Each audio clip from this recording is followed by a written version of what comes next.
Hello again. I actually wasn't quite across the fact that we sort of needed PowerPoint presentations, but I thought it was more just a sit-down panel discussion. But now, I'm really interested, who here is actually wanting to take homebrewing to a commercial level? I mean, if you would like to disclose that or not. And of those, who is thinking sort of pub brewery? Still, yeah, so there's a little bit of that. David, you know how you were saying, you know, the 12 months and it takes long and all that kind of thing. Have you said to your wife yet, oh, look, in 12 months it's going to be good, but we're going to get our time back? Have you said that yet? No. 4 years later, I haven't. So that's kind of, I guess that's just kind of an indication, and just to give you a quick sort of evolution of where we are. So we went down the pub brewery model. Look, it's a capital investment.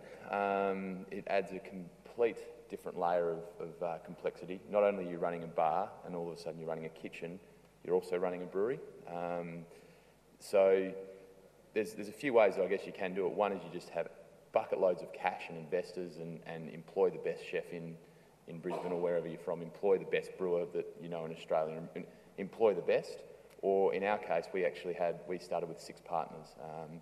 We had a finance guy, a hospitality guy, a brand guy, or guy, girl, slash. Trying to think what else.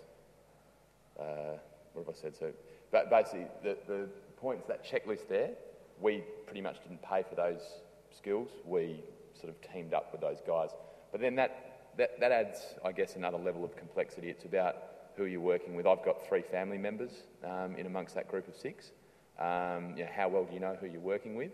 And I think sometimes that dynamic is something that's underestimated as well, is the people that you're about to go into business with. So, make sure, over a few beers, as we all say, it sounds great and it's a fantastic concept, but, when it actually gets tough, that's when you've, I guess, got to know each other really, really well and already know in advance how it's all actually going to turn out, when the situation does get tough.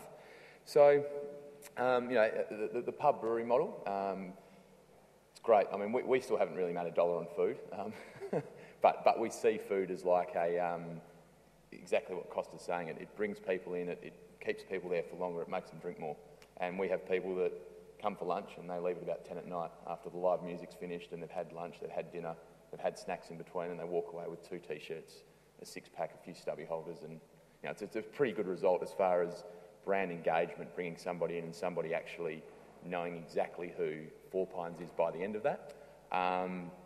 Not only do you control the vertical integration of the value chain of the selling the product, so you're not selling a keg for $250, you're selling a keg for $850, but also the process in which that goes through. If your staff that are working there are well trained and they understand 4 Pines, you know that every single customer that walks into your venue is getting the best 4 Pines brand engagement they could possibly get to any other venue.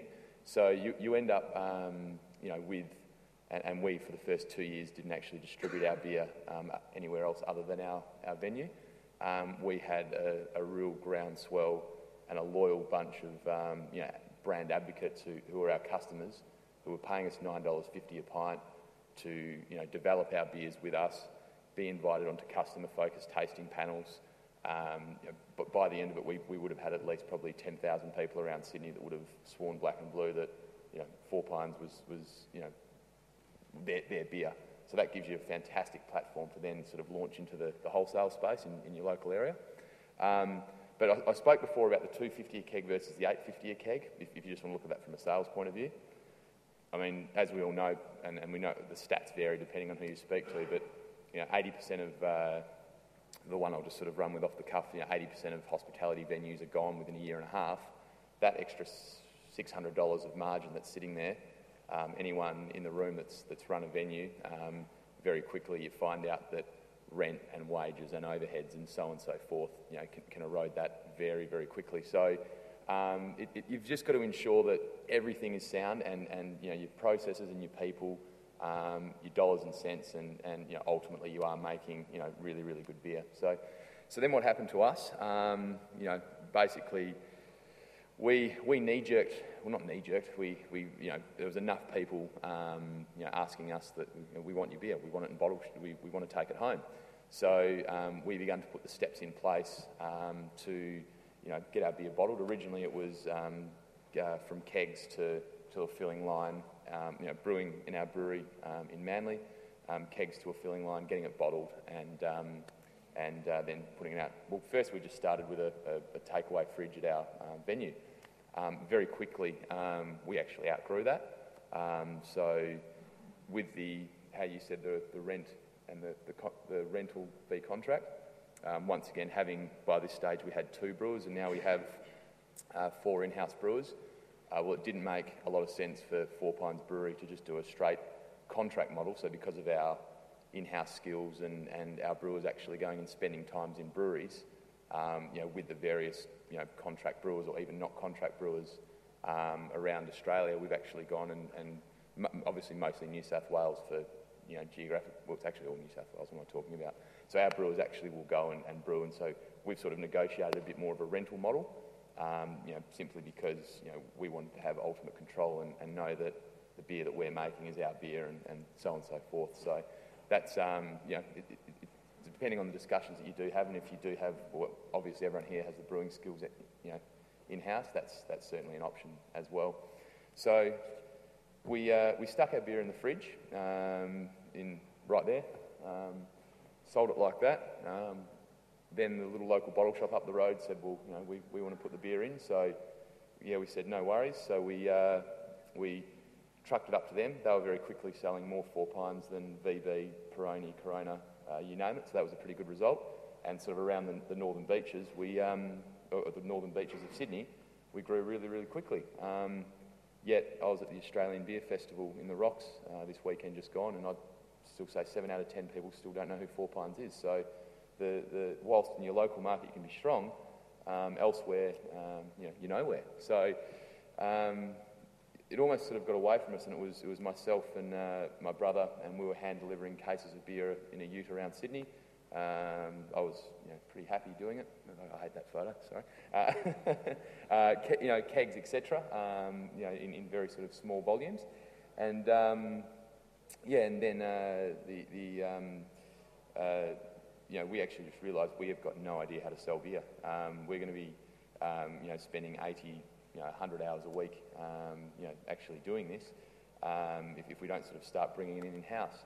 So we went and leveraged off some, so by having a retail venue, obviously the cash flow is good, you're beginning to make some money. Sort of the missing pieces of the puzzle when you start looking at different sort of models of a brewery that we were missing, we could actually begin to pay for. So, we've just gone and employed, possibly one of the more experienced national sales managers in Australia for craft beer, and he's now actually beginning to put some really good structure around the sales force. He's employing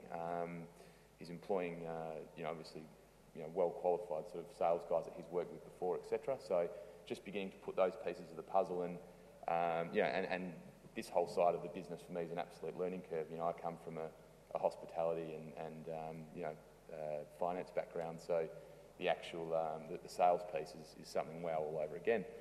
So and then obviously you get some momentum, and you get the conversations start beginning with the chains, and the chains is a if you're actually going to grow a decent sort of size wholesale business, they're important. I met a gentleman in Archive last night, Brendan I think he said he was coming today, but from Townsville, basically saying that he was rapt that he could actually get our stout in Townsville at Dan Murphy's. That wouldn't have happened for the next, if we went only down the independent channels, that wouldn't have happened for another 10 years possibly. So from that point of view, that's fantastic. You get a wider reach and so on and so forth. But the thing I think you have to be really, really mindful of, and I only know this in retrospect and hindsight, is that you're staying true to yourself, and you don't let you don't allow the lure of mass distribution kind of cloud you and essentially be screwed on price. So what I love is the fact that our independent distributors can actually still buy beer off us at the same, and even in cases a better price than what the chains can. So it's just nice to have that up your sleeve. But that equally, I don't think that's going to happen if you go running into the chains. And we have seen a number of craft breweries in Australia fall out, who are the contract model and just go and sell as much of it as quick as we can into your chains, because that was just some nice quick wins. So I think Wade, one of the points that he put on there is grow slowly, and grow slowly. I certainly agree with, and hence the 2-year waiting period in our venue to make sure we had that completely right before going to the next step. Our growth at the moment, it possibly is relatively quick, but it's controlled and it's measured.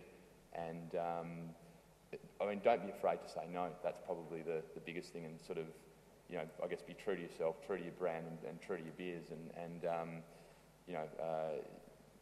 A case of Four Pines beer, it's at the moment it's a $64.99 product, or a $19.99 6-pack. It's not a $15.99 or a $49.99 comparable. Which, if you let the chains sort of have their way and you're not careful, that could become that very quickly. And hence, if that does become the case, then obviously the independents have obviously a fair right to be able to say, hang on a minute, these guys are selling it for cheaper than what you're selling it to me for. What's going on? So that's kind of a bit of the evolution of Four Pines and why we've made our decisions to date. Are they the right or wrong decisions? I don't know. It's one of those things that time will just keep on telling. And and the best thing that I think you'll find is, no matter how much you think you knew, and I actually didn't think I knew a lot, but you just keep on learning and growing and growing and growing. And as you grow and as you go on, as quick as you can, just get people around you that know more and can support you and are good for you. And it means that you don't make $1. And I've been wearing this T-shirt for 2 weeks straight because I can't. No, I'm kidding. But but at least you're growing a measured, considered sort of a brewery business. So for anyone that's about to do it, best of luck. And I've had a bucket load of help from peers in the industry. So look me up or ask for my card, and I'd be too happy to chat. So you could, I guess, share any war stories that I might have. So cheers.